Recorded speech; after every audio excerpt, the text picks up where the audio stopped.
Global environmental issues unit 5 में अभी हमने देखा इसके पहले जो कि पार्ट 1 था ग्लोबल एनवायरमेंटल इश्यूज का। अब हम सेकंड पार्ट इसमें देख रहे हैं। तो सेकंड पार्ट में मैंने कवर किया है सिर्फ मॉन्ट्रियल प्रोटोकॉल और क्योटो प्रोटोकॉल। जो भी एनवायरमेंटल इश्यूज है वो ऑलरेडी हमने डिस्कस कर लिया, जैसे ग्लोबल वार्मिंग या क्लाइमेट चेंज, एसिड रेन और ओजोन लेयर डिप्लीशन। तो इसमें जो मॉन्ट्रियल प्रोटोकॉल है वो डायरेक्टली ओजोन लेयर डिप्लीशन से रिलेटेड है, जबकि क्योटो प्रोटोकॉल जो है वो क्लाइमेट चेंज से रिलेटेड है। बस इतना पॉइंट तो कम से कम याद रखना है। अब हम देखते हैं कि इसमें जो ये वाला पार्ट हमने कर लिया पार्ट 1 में। अब जो सेकंड बुलेट पॉइंट है इसमें जो मेन पॉइंट था अभी हम मॉन्ट्रियल और क्योटो करेंगे। बाकी का मैंने बनाया है वीडियो, वो है पार्ट 3 करके ग्लोबल एनवायरमेंटल इश्यूज में, तो उसमें इन दोनों के अलावे हम करेंगे। तो ये अंतर्राष्ट्रीय समझौता और कार्यक्रम जो था वो ऑलरेडी हमने देखा कि to fight against the various global environmental issues many efforts have been made at the international and national level. तो उसी में से कुछ जो है प्रोटोकॉल, पॉलिसी या कन्वेंशन या ट्रीटीज या ऑर्गेनाइजेशन वो लिस्टेड है, उसको हम लोग करेंगे।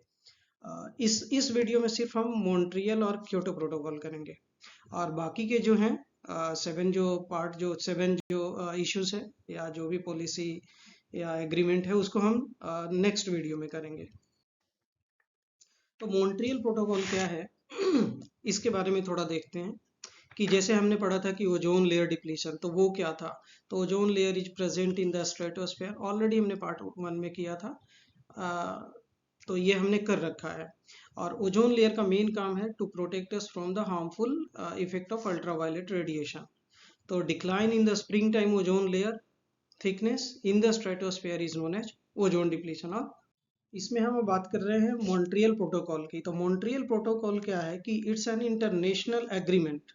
मॉन्ट्रियल प्रोटोकॉल जो है वो एक इंटरनेशनल एग्रीमेंट है, and main aim of this treaty is to protect the earth ozone layer by eliminating the use of ozone depleting substances. तो ओजोन डिप्लीटिंग सब्सटेंस क्या है भाई? तो ओजोन डिप्लीटिंग सब्सटेंस है जैसे क्लोरोफ्लोरोकार्बन या जितने भी तरह के हैलोन है या क्लोरीन या फ्लोरीन कंटेनिंग जो भी कंपाउंड है। जैसे इसका यूज हम कहाँ करते हैं ओजोन डिप्लीटिंग सब्सटेंस का, उसको समझने वाली बात है। जैसे एज ए रेफ्रिजरेंट यूज करते हैं रेफ्रिजरेटर वगैरह में भी, या एरोसोल प्रोपिलेंट सॉल्वेंट के रूप में, या फोम ब्लोइंग एजेंट के रूप में भी कहते हैं। तो इस तरह का जो भी सब्सटेंस है वो ओजोन लेयर को डिप्लीट करता है। तो ये एक अंतर्राष्ट्रीय संधि है, जैसा कि हिंदी में भी ये लिखा हुआ, तो जिसका उद्देश्य यही है कि जो भी ओजोन परत को नुकसान पहुंचाता है उस तरह के केमिकल सब्सटेंस को कम से कम मिनिमाइज करना है और ओजोन लेयर को प्रोटेक्ट करना है। तो Montreal treaty was open for signature in 1987। ये ऑब्जेक्टिव टाइप ऑफ क्वेश्चन या ट्रू एंड फॉल्स या fill in the blanks type के लिए बहुत इंपॉर्टेंट रहेगा, ध्यान रखना। But it entered into the force in 1989। विश्व ओजोन दिवस जो है, वर्ल्ड ओजोन डे, वो हम 16 सितंबर को हर एक साल मनाते आते हैं।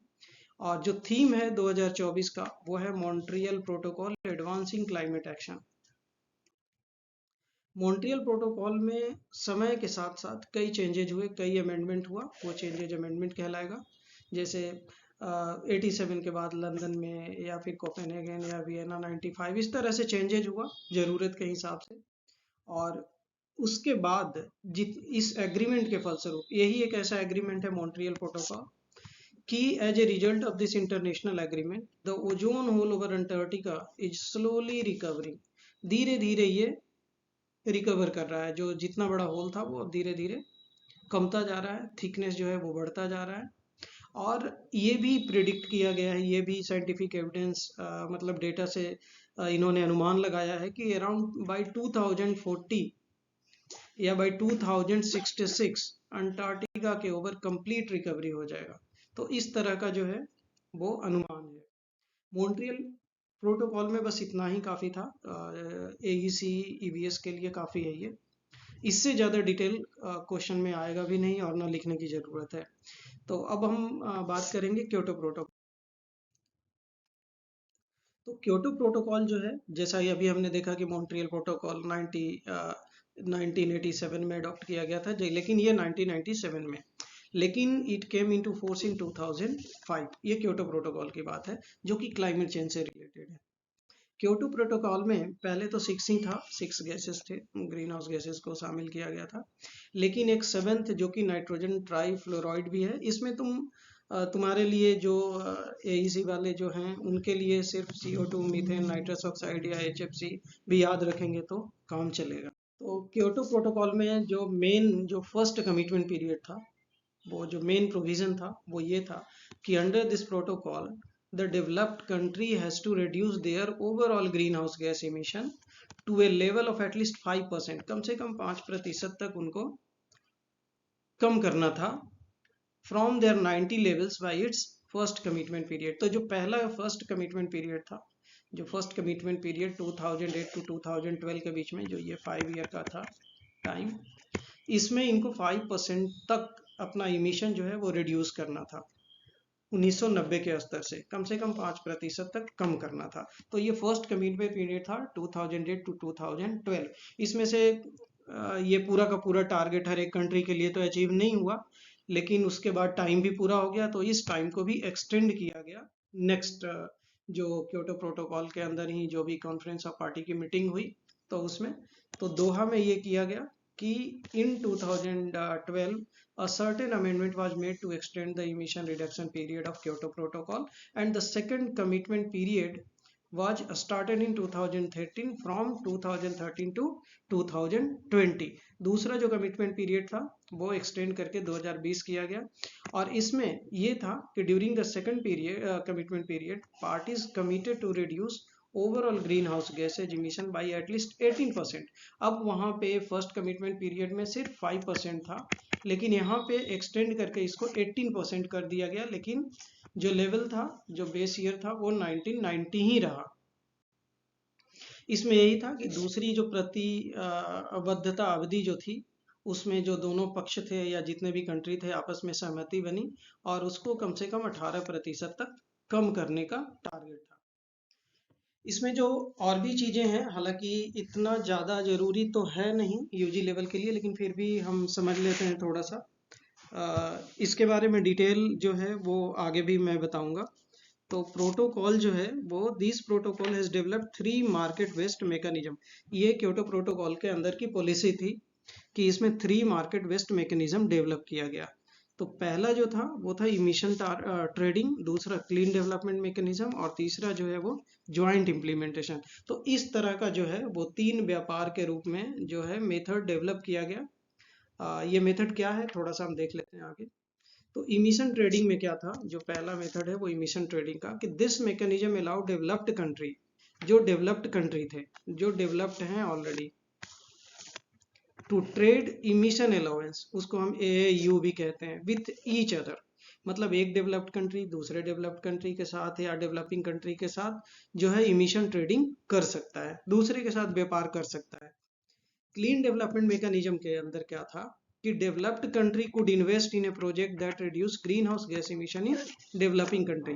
मतलब एक डेवलप्ड कंट्री दूसरे डेवलपिंग कंट्री के अंदर, जो डेवलपिंग कंट्री है उनके अंदर, जो विकासशील देश हैं उनके अंदर जो है कोई भी ऐसा प्रोजेक्ट लगाएगा जिससे कि ग्रीन हाउस गैस रिडक्शन में हेल्प होगा। तो इससे क्या फायदा होता है, डेवलपिंग कंट्री को टेक्नोलॉजी मिल जाती है, फाइनेंशियल सपोर्ट मिल जाता है, जो कि उनके पास पहले नहीं होता है, और इसके बदले में जो डेवलप्ड कंट्री है उनको कार्बन क्रेडिट मिल जाता है या क्रेडिट मिल जाता है, जिसको कि मार्केट में वो सेल कर सकते हैं। तो ये एक तरह से ना मार्केट मैकेनिज्म है इमिशन ट्रेडिंग का या क्लीन डेवलपमेंट मैकेनिज्म का। इसके बारे में डिटेल में मैं एक अलग वीडियो बनाऊंगा, वहां पे इसकी जानकारी मैं दूंगा। या जो थर्ड मेथड है वो है ज्वाइंट इम्प्लीमेंटेशन का। नाम से ही क्लियर है कि joint implementation allow developed country, मतलब 2 डेवलप्ड कंट्री के बीच में ही होगा ये joint implementation, to carry out joint project with other developed country to reduce overall emission. यदि दोनों को लगता है कि इस तरह से, जैसे मान लीजिए कि कोई न्यूक्लियर पावर प्रोजेक्ट लगाना है, तो एक दूसरे को हेल्प करेगा, टेक्नोलॉजी ट्रांसफर भी करेगा, और एक में यदि उसका कॉस्ट कम है तो उससे फायदा होगा, दूसरे में सेम प्रोजेक्ट लगाने का कॉस्ट ज़्यादा है, तो इस तरह से दोनों बैलेंस हो जाएंगे, और उनके बीच में जो कार्बन रिडक्शन का जो है, जो ओवरऑल कार्बन जो रिड्यूस हो रहा है उसका एक दूसरे को फायदा हो जाएगा। तो इस तरह से ज्वाइंट इम्प्लीमेंटेशन या क्लीन डेवलपमेंटल मैकेनिज्म या ज्वाइंट इम्प्लीमेंटेशन, और जो इमिशन ट्रेडिंग का था वो इस तरह से सिस्टम मार्केट बेस्ड मैकेनिज्म चलता है। तो इसमें फायदा क्या होता है कि these market based mechanism allow developed country to earn and trade emission credit which is known as carbon credit. तो carbon credit through which project implemented either in other developed country और इन डेवलपिंग कंट्री, तो दोनों को ही फायदा हो जाता है।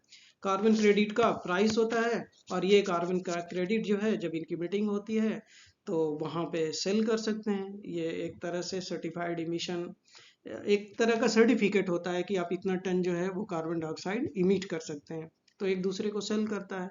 जैसे मान लो कि एक कंट्री है जिसके पास कार्बन सरप्लस है, वो जितना टारगेट मिल रहा है उससे ज़्यादा इमिट करता है, लेकिन वही प्रोजेक्ट एक ऐसा जो है वो CDM के थ्रू, क्लीन डेवलपमेंट मैकेनिज्म के थ्रू किसी दूसरे कंट्री में उसने इन्वेस्ट किया है जहाँ की कार्बन जो है टारगेट से कम इमिट हो रहा है, तो इस तरह से उसको जो है वो फायदा हो जाता है, उसी का उसको क्रेडिट मिल जाता है और वो मार्केट में सेल भी कर सकता है।